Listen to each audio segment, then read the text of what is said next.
He was born with secrets buried in his bloodline. Episode 5, 3 weeks passed.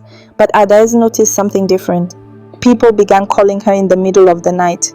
Adaeze, your son came to my dream, one neighbor said.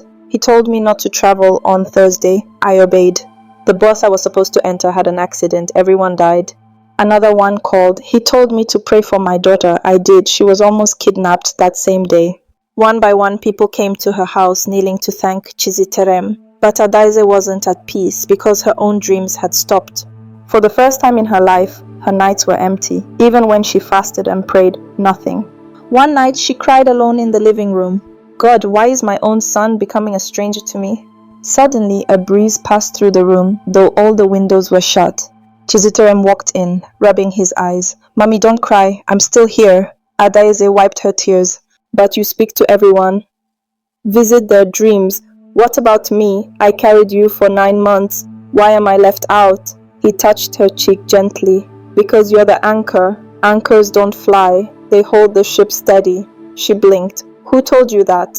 I heard it in the spirit world. Adaeze's heart shook. Where do you go, my child? He looked up at the ceiling. I go where the pain hides. I go where prayers are stuck. I go where people are too tired to fight.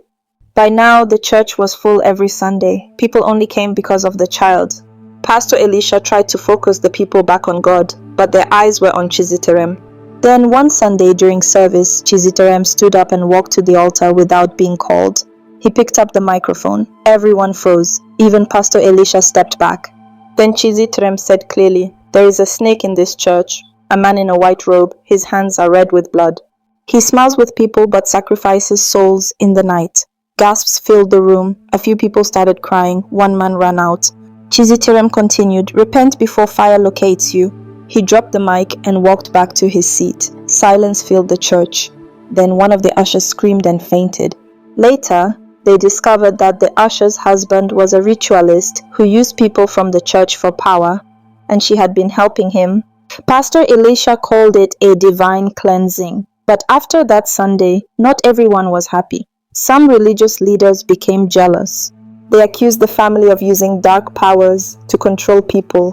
One man even said, that child is not normal. He's a threat, and threats must be removed. One night, while Adaeze slept, Chiziterem stood by the window and whispered, they're planning to come. This time, not with words, but with fire. Adaeze sat up. Who? The ones who smile in public, but carry darkness in their pockets. She called Pastor Elisha. What do we do? The pastor answered quietly, we cover the boy with blood, not physical blood, spiritual covering. It's time for him to wear the mantle. What's that? A seal from heaven, a prayer of protection. Once worn, no demon or man can touch him without consequences. The prayer was set for the next Friday night. 7 ministers gathered. They fasted for 3 days. The atmosphere was charged. But during the prayer, thunder cracked loudly outside. Rain fell without warning. The building shook. Then, as the mantle was about to be placed on Chiziterem's head, all the candles in the room went off, on their own. A voice echoed from the darkness. You cover him with light, but what of his shadow? Adaeze screamed. Who said that? The voice laughed.